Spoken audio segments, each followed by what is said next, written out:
It's 2006. A small coffee shop in California. A part-time barista is wiping tables. She earns barely enough for rent. And yet, she just got approved for a luxury condo. Ocean view, zero down payment, no job verification, no savings. Sounds like magic, right? But it wasn't magic. It was a spell, a dangerous one. They called it a ninja loan. No income, no job, no assets. The American dream sold without asking if anyone could actually afford it.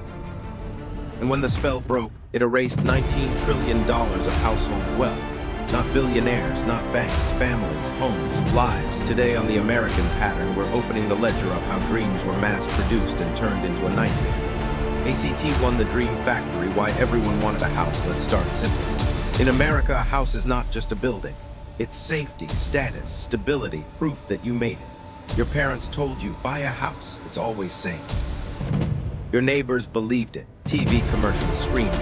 And Wall Street, they turned it into a machine. But first, they needed buyers. Lots of buyers, not just doctors, not just lawyers, everyone. Because more buyers meant more houses sold. More houses sold meant more loans. More loans meant more money. So they asked a dangerous question. What if we stop checking who deserves a loan? And that's where the ninja loan was born. What is a ninja loan, really? Let's strip the fancy words. A ninja loan meant you don't need income proof. You don't need a job. You don't need savings. Just a signature. That's it. Imagine lending your car to someone who can't drive and doesn't own shoes, and then being shocked when it crashes. That was the mortgage market. But here's the twist. Banks didn't care if you could pay, because they were no longer planning to keep your loan. They were planning to sell it. The hot potato game, think of loans like hot potatoes. The bank gives a loan, then passes it to Wall Street. Wall Street bundles it, then sells it to investors. The faster they passed it, the less they cared about quality. It wasn't, is this a good loan? It was, how fast can I get this off my hands? And so bad loans became someone else's problem. That's how a system stops caring about truth and starts worshiping speed. And this is where it gets weird, because Wall Street didn't just sell bad loans, they disguised them. ACT2 Financial Alchemy, turning garbage into gold. In medieval times, alchemists tried to turn lead into gold. They failed. Wall Street did it on paper. They took thousands of bad mortgages and mixed them together. Some good, some are terrible, some ridiculous. Then they chopped them into pieces. They called these pieces mortgage-backed securities. But here's the magic trick. They gave these piles of risky loans a rating. AAA. The same rating as US government debt. The same rating as the safest investments on Earth. It was like putting rotten apples in a blender with a few fresh ones and selling the juice as a pure organic health drink. Why did ratings lie? Because the referees were paid by the players. The rating agencies were paid by the banks that wanted high ratings. So imagine a school where students pay the teacher to give grades. What grade do you think they got? Exactly. But here's the scarier part. Even the people selling these investments didn't fully understand them. The blind leading the blind, banks built towers so complex even they couldn't explain them. Traders didn't ask, what's inside? They asked, how much does it make today? And the answer was always more, more, more, so they stopped looking down, because when everyone is making money, no one wants to be the person who says, wait, this might be wrong. Why homes stopped being HOMES. Homes were no longer places to live. They became poker chips.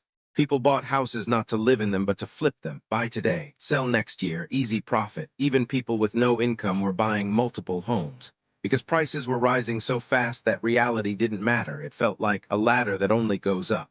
But no ladder does, and when gravity returned, it didn't knock politely. It smashed the floor. ACT3, the collapse, the first domino. At first, only a few people missed payments. Then more. Then many, then suddenly, no one could pretend anymore. Because when people stop paying mortgages, the entire fantasy collapses. Remember those AAA investments? They were built on people who couldn't pay their bills. So when homeowners fell, Wall Street fell with them. The fire SPREADS banks stopped trusting banks. Credit froze. Companies couldn't borrow. People lost jobs, which meant more people couldn't pay mortgages, which meant more defaults, which meant more losses. It was a perfect circle of destruction. And the most painful part, the people who caused it were not the ones who paid for it. Who really suffered?